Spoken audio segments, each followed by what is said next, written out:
بسم اللہ الرحمن الرحیم۔ جب موت آئے گی تو یقین جانیں کہ کچھ بھی کام نہ آئے گا۔ آپ کے دنیا سے جانے پر کسی کو کوئی فرق نہیں پڑے گا اور اس دنیا کے سب کام جاری رہیں گے۔ آپ کی ذمہ داریاں کوئی اور لے لے گا۔ آپ کا مال وارثوں کی طرف چلا جائے گا اور آپ کو اس مال کا حساب دینا ہوگا۔ موت کے وقت سب سے پہلی چیز جو آپ سے چلی جائے گی وہ نام ہوگا۔ لوگ کہیں گے کہ ڈیڈ باڈی کہاں ہے؟ جب وہ جنازہ پڑھنے جائیں گے تو کہیں گے کہ جنازہ لائیں۔ جب دفن کرنا شروع کریں گے تو کہیں گے کہ میت کو قریب کر دیں۔ آپ کا نام ہرگز نہ لیا جائے گا۔ مال، حسب و نسب، منصب اور اولاد، یہ دنیا کس قدر زیادہ حقیر اور جس کی طرف ہم جا رہے ہیں وہ کس قدر عظیم ہے۔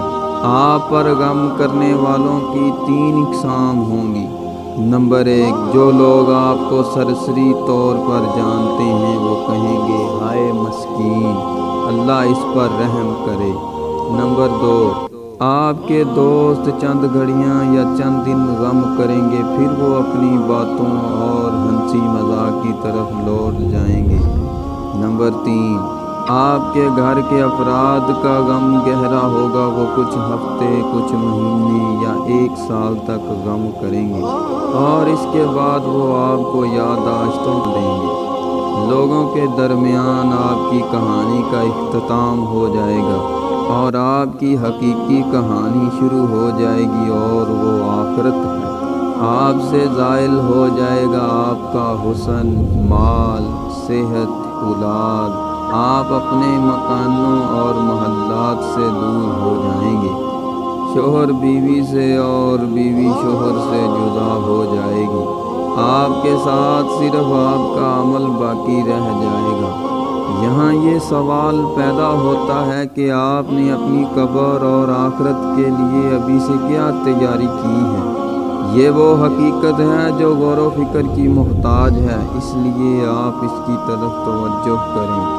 فرائض، نوافل، پوشیدہ صدقہ، نیک اعمال کی طرف، شاید کہ نجات ہو جائے۔ مرنے والے کو اگر دنیا میں واپس لوٹایا جائے تو وہ صدقہ کرنے کو ترجیح دے گا، جیسا کہ اللہ کا فرمان ہے سورۃ المنافقون آیت نمبر 10۔ اے میرے رب، تو نے مجھے قریب مدت تک مہلت کیوں نہ دی کہ میں صدقہ کرتا؟ وہ یہ نہیں کہے گا کہ میں نماز ادا کر لوں یا میں روزہ رکھ لوں یا میں حج اور عمرہ کر لوں۔ علماء کہتے ہیں کہ میت صرف صدقے کا ذکر اس لیے کرتی ہے کیونکہ وہ اپنی موت کے بعد اس کے عظیم اثرات دیکھتی ہے، لہٰذا زیادہ سے زیادہ صدقات و خیرات کریں۔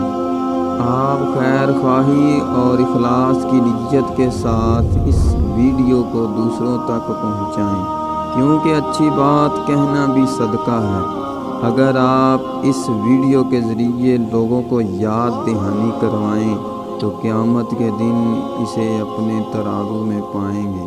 سورہ الذاریات آیت نمبر 55۔ اور نصیحت کیجیے کیونکہ یقیناً نصیحت ایمان والوں کو نفع دیتی ہے۔